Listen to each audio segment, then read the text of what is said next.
کہ ہمارے درمیان اختلاف کی یہ ہے صورتحال کہ ہم قوم کو اتحاد کی آواز دیتے ہیں، تحریک کے لیے کال کرتے ہیں، لوگ گھروں سے نہیں نکلتے. تو محترم مجھے تھوڑا سا یہ کہہ لینے دیجئے، کیا ہماری قوم کے اندر وہ درد ختم ہو گیا ہے، یا معذرت کے ساتھ ہماری لیڈرشپ جو ہے وہ صرف نعروں تک محدود ہو گئی ہے؟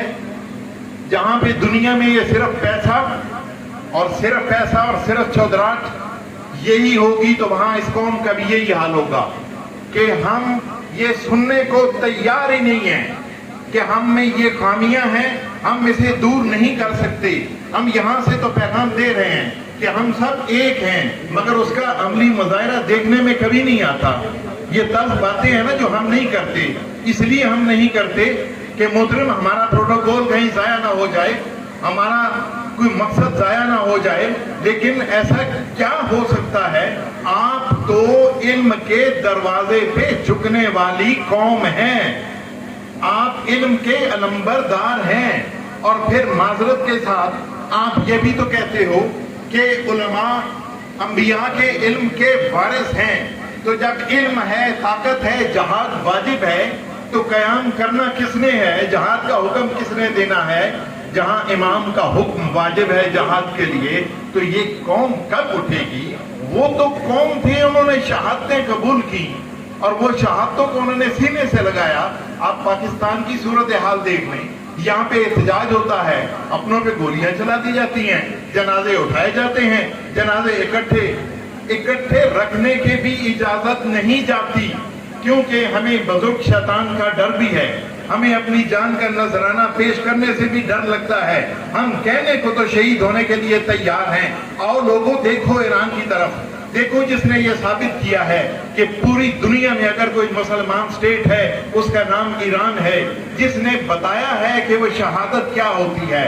کاش ہم قرآن سے سبق لے لیتے، کاش ہم کربلا سے سبق لے لیتے. قرآن میں تو ہے شہید زندہ ہے، تمہیں اس کا شعور نہیں، وہ رزق بھی پاتے ہیں. کیا وجہ ہے کہ ہمارے اندر وہ خوف کے بت ہم آج تک بھی توڑ نہیں سکے، اور ہمیں ڈر لگتا ہے یہاں ابھی کوئی گولی چلے میں بھی بھاگ کے ادھر نکل جاؤں گا، عام لوگ بھی بھاگ کے ادھر نکل جائیں گے، کوئی سینہ سامنے نہیں آئے گا.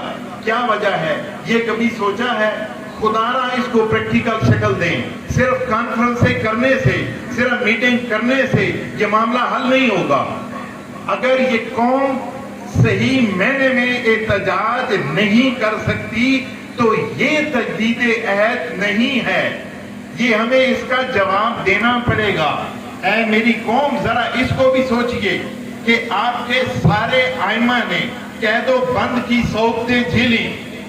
مجھ سے زیادہ بہتر علماء بیٹھے ہیں، میں تو ایک علم جانتا ہی نہیں ہوں، لیکن آپ نے کبھی دیکھا آپ کے اماموں کو 14 سال 36 سال قید کر دیا گیا؟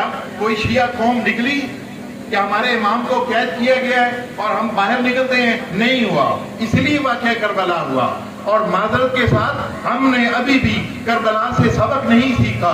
اگر آپ کی تحریک جو ماخوذ ہے تحریک کربلا سے، وہ یہ تحریک بتا رہی ہے کہ جہاں پہ صرف مرد حضرات نہیں، بچے نہیں، بوڑھے نہیں، عورتیں بھی قربانی دے رہی ہیں، اور یہ اس لیے دی رہی ہیں کہ وہ دین خدا، دین رسول بچ جائے.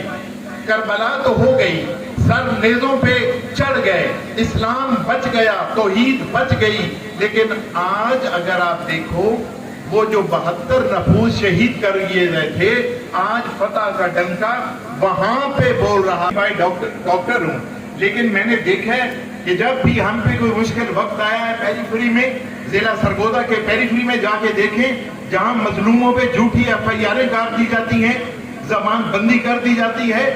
آپ قانون سازی کرنے کے لیے تو اتفاق ہوتا نہیں ہے، اسمبلی میں آپ بولتے نہیں ہیں، کہیں قانون سازی ہو نہیں رہی ہوتی، منہ سے لفظ نکلا نہیں، ان پہ FIR دے دو. کیا کوئی پرسان حال ہے؟ کون پرسان حال ہے؟ مجھے بتائیں کسی پلیٹ فارم سے آپ نے اس قوم کے درد کا مداوع کیا ہو. نہیں ہے. میرے محترم، دفتروں میں بیٹھنے سے یا AC والے کمروں میں بیٹھنے سے اس طرح یہ نہیں ہوتا، نمازیں پڑھ لینے سے نہیں ہوتا. جہاد واجب ہے اور یہ آپ کو اچھی طرح پتہ ہے. لہٰذا میری یہ آپ سے 10 بستہ گزارش ہے کہ تھوڑا سا اس کو ریویو کریں, اپنی پالیسیوں کو بھی ریویو کریں. آپ کا یہ خلا نہیں ہونا چاہیے. وہ مرد مجاہد راجہ ناصر عباس ایک تنہا جو کہ آواز دے رہے ہیں, اس میں کوئی شک نہیں ہے, لیکن کیا یہ اچھا ہوتا کہ یہ ایک ہی چھتری کے نیچے اکٹھے ہو جاتے, نہ الگ الگ یہ ڈیوائیڈ ہوتے کہ وہ اس کا سربراہ ہے, وہ اس کا سربراہ ہے, وہ اس کا سربراہ ہے, جس سے ہماری قوم کو ڈیوائیڈ کر دیا گیا ہے. احتجاج کرنے سے کے قابل نہیں ہم, مفلوج ہو کے ہم رہ گئے ہیں. خالی فوٹو سیشن اور ہماری یہ سارا نیٹ پہ سارا کچھ جانے سے تو یہ احتجاج نہیں ہوگا, یہ انقلاب نہیں آئے گا. انقلاب کے لیے سرزمین کا ہموار ہونا ضروری ہے, اور وہ سرزمین خون مانگتی ہے, وہ سرزمین شہادتیں مانگتی ہے, وہ یہ والی باتیں نہیں ہوں گی. اور میں پھر ایک دفعہ گزارش کروں گا کہ خدارا اپنے آپ کو منظم کریں, ایک چھتری تلے اکٹھا ہو جائیں. وہ قیادت بھی تھی جب مفتی جعفر حسین نے کال کی تھی تو پورا اسلام آباد لاک ہو گیا تھا. عارف حسینی کی ولولہ انگیز قیادت نے ایک جذبہ پیدا کر دیا تھا. کیا وجہ ہے آج نہ عارف حسینی ہے, نہ مفتی جعفر حسین کی قیادت نظر آ رہی ہے؟ خدا کے لیے اپنے کردار پہ غور کیجئے گا. کہنا بڑا آسان ہے, اس میں کوئی شک نہیں. ایرانیوں نے شہادتیں دے کے ثابت کر دیا, حسین زندہ باد آج بھی ہے, کل بھی رہے گا. حسینیت زندہ باد ہے. یہ اس قوم کو خراج تحسین پیش کرنا چاہیے جس نے اسلام اور مسلمانوں کی لاج رکھی ہے.